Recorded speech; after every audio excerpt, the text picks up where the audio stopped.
What are the moral duties raised when dealing with someone who is delusional?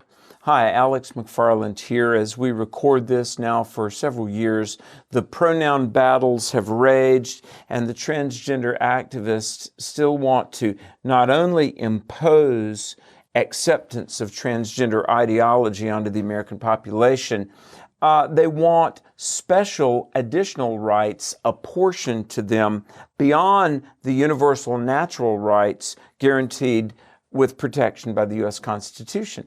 Apparently there's an all beyond all, because the Declaration, Constitution, and the corpus callosum that joins these two hemispheres, the preamble, says that all are endowed by their Creator with certain inalienable rights. Now, the all means all rational people, but LGBTQ trans people since the 70s, and more recently the really Reichsleiters that are enforcing this on behalf of the trans people, just like with a furor and an insistence that would have made the Nazis proud, they're demanding that the rest of us acquiesce to something we know is delusional. We know it is demonstrably false that a man could be a woman.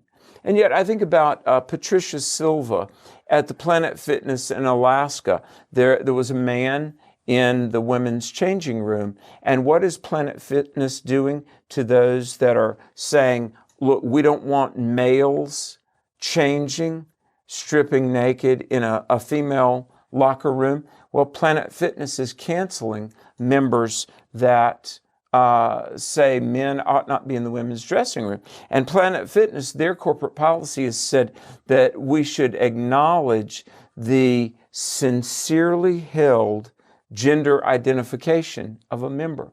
Now, do we have a moral obligation? If someone has a sincerely held belief, but a belief that is counter to reality, counter to truth, maybe even detrimental to their health, do we have an obligation to affirm things that are unreal? You know, psychologists tell us that a delusion is a fixed, strongly held belief that may be counter to reality, counter to one's physiology, but will not be changed. It's an intractably held belief despite the presentation of facts to the contrary. In other words, a delusion.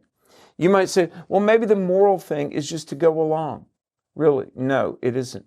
Not only is it not moral, it's not constitutional, and it's certainly not loving. You know, in the early 1970s, our family was unique in that my sister was the first and maybe the second North Carolinian ever diagnosed with anorexia nervosa. And I remember being in group therapy sessions where my sister and others would get viscerally angry when the doctors would say, but you're not fat. Now, fortunately, several years of therapy and a stint at Duke University Medical Center saved my sister physically and ultimately psychologically. But look, what would have been the loving thing when someone is anorexic and they've starved themselves to nearly 60 pounds to say, oh, you're right. No, to, in a mature way, speak truth. That is what we have to do.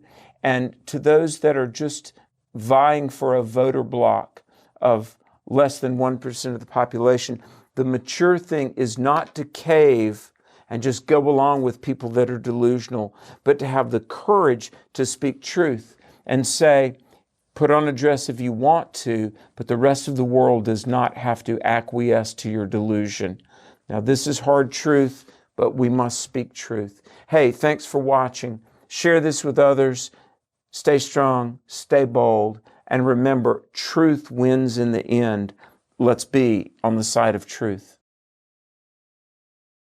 Hi, Alex McFarland on the set of the Truth for a New Generation television show, but I want to talk to you about our new book coming out, 100 Bible Questions and Answers for Families.